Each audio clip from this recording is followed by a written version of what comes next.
شام 84 کے پیر گھرانے سے تعلق، پھر پاک پتن میں آباد ہوئے، لڑکپن اور بچپن کیسا گزرا؟ لڑکپن اور بچپن پاک پٹن میں گزرا۔ جب پاکستان بنا تو میں ٹھیک 2 سال کا تھا۔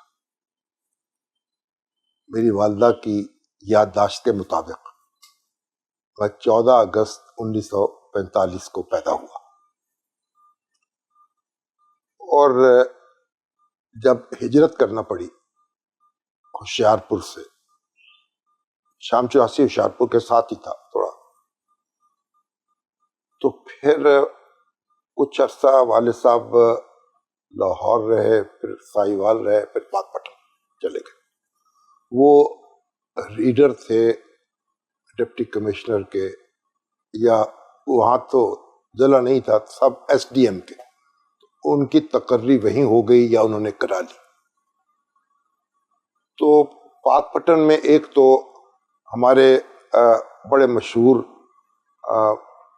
بزرگ تھے پاک پٹن کے، حضرت علی محمد خان صاحب، بسی شریف والے رحمۃ اللہ علیہ۔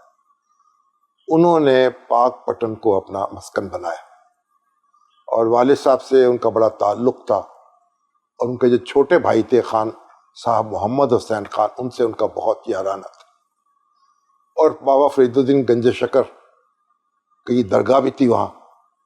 تو میرا خیال اس لیے والد صاحب نے پاک پٹن ہی کو منتخب کیا، اور پھر وہیں کے ہو کے رہ گئے۔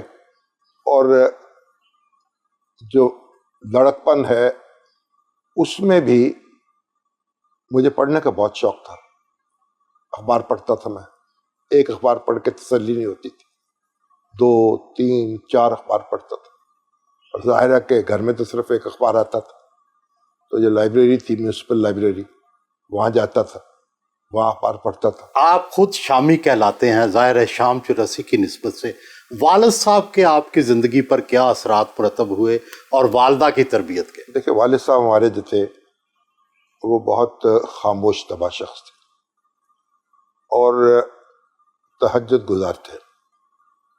میں نے کبھی ان کو بے وضو نہیں دیکھا، اور وہ صبح اٹھتے تھے، اور پھر ہمیں اٹھانا شروع کرتے تھے نماز کے لیے، اور اپنے کام سے کام رکھتے تھے۔ سیر کی ان کو بہت عادت تھی، بہت شوقین تھی، اور والدہ جو تھیں گھر پہ ان کی حکومت تھی، ان کا ڈسپلن تھا، ہماری پڑھائی لکھائی کا بھی وہی خیال رکھتی تھی، ہمارے کپڑے بھی میٹرک تک وہ خود سیتی تھی، کھانے پینے پہ بھی ان کا کنٹرول تھا۔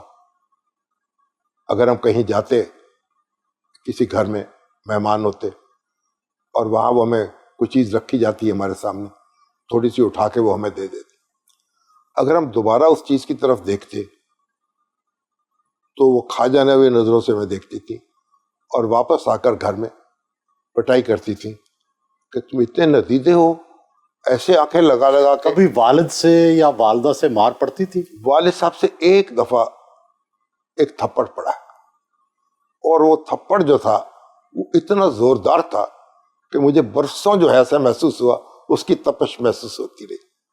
مگر والدہ سے جو مار تو معمول تھا، مثلا اگر محلے میں کسی سے کوئی لڑائی ہو گئی، جھگڑا ہو گیا تھوڑا بہت بچوں میں، اولاً تو ہوتا نہیں تھا اس طرح سے، تو وہ یہ نہیں پوچھتی تھی کہ بھئی تمہاری کیا غلطی ہے، میری کیا غلطی ہے، وہ فوراً پٹائی شروع کر دیتی۔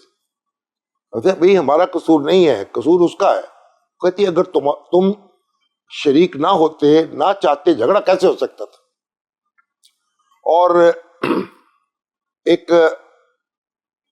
ہمیشہ انہوں نے، ان کو مجھ پہ یہ یقین تھا کہ میں سچ بولتا ہوں، یعنی بچپن سے بعض اوقات اس کا فائدہ اٹھا کے میں ادھر ادھر کر لیتا تھا بات بھی، لیکن ان کا پکا یقین تھا، اور میں سچ بولنا جو ہے وہ میری عادت تھی۔ حتیٰ کہ بڑے بھائی صاحب سے اور میرے درمیان میں کوئی اختلاف پیدا ہوتا تو میری بات سن کر وہ اپنا فیصلہ کر دیتے۔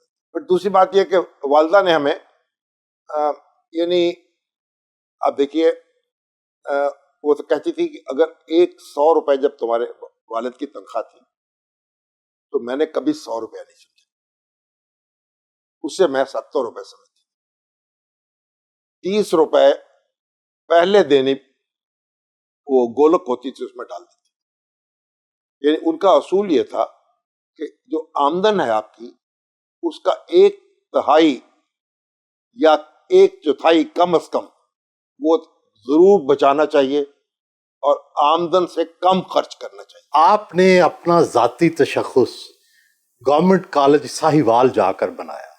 جب آپ نے اپنے سیاسی نظریات بنائے، والد کنونشن لیگ میں تھے، بڑے بھائی بھی کنونشن لیگ میں تھے، آپ محترمہ فاطمہ جناح کے ساتھ ہو گئے، تو یہ جو اختلاف تھا اس پہ پیرنٹس نے اور بھائی نے برا نہیں منایا؟ ساہیوال آیا مائگریٹ، تو وہاں جب میں پہنچا الیکشن ہو رہا تھا، اور وہاں ہمارے پاک پٹن کے اسٹوڈنٹس کی بڑی اچھی تعداد تھی، بڑی کافی، اور ان سے پرانا تعلق تھا، اور میں اس وقت ایک ڈیبیٹر بھی تھا، کالج میں تقریر کرنے کا بھی شوق تھا۔ تو جب میں وہاں پہنچا تو الیکشن ہونے والے تھے یونین کے، تو انہوں نے کہا کہ یہ الیکشن لڑنا ہے۔ اب وہاں الیکشن میں پہلے کوالیفائنگ ڈیبیٹ ہوتی تھی، انگریزی میں اور اردو میں آپ ڈیبیٹ کریں گے فی البدی، اور اس میں سے جو بچے کامیاب ہو جائیں گے پھر وہ الیکشن لڑیں گے۔ تو جو صاحب بڑے معتبر امیدوار تھے اور بڑی ان کا یعنی قد کاٹ تھا، سمجھا جاتا تھا یہ جیتیں گے، وہ اس میں ڈسکوالیفائی ہو گئے، وہ کلیئر نہیں کر سکے ڈیبیٹ۔ اب میں ہو گیا اور ایک صاحب اور تھے، وہ شاعر تھے تور صاحب۔ تو ہمارے جو نوجوان تھے، تو ہمارے اپنے پاک پٹن کے بھی، پھر ساہیوال کے بھی مجھے نوجوان، وہ انہوں نے کہا جی یہ کیا ہوا، آپ کو صدر ہونا چاہیے۔ تو ہمارے جو دوست تھے اس زمانے میں، یہ رانا ارشد صاحب ہے نا، ہمارے جو گلگت بلتستان کے چیف جسٹس تھے، یہ بھی ہمارے کالج میں تھے، یہ ایوب خان کے حامی تھے۔ تو اب انہوں نے وہاں فیصلہ کیا، انہوں نے کہا نہیں جی آپ بیٹھ جائیں اور وہ دوسرا امیدوار جو ہے وہ جیتے گا۔ اب کرنا خدا کیا کہ میں نے کہا اچھا چلو، نیم دلی سے کہا بیٹھ جاتے ہیں۔ جب کالج دفتر میں پہنچے انہوں نے کہا نہیں جناب اب بیلٹ پیپر چھپ چکے ہیں، اب وڈرال نہیں ہو سکتا۔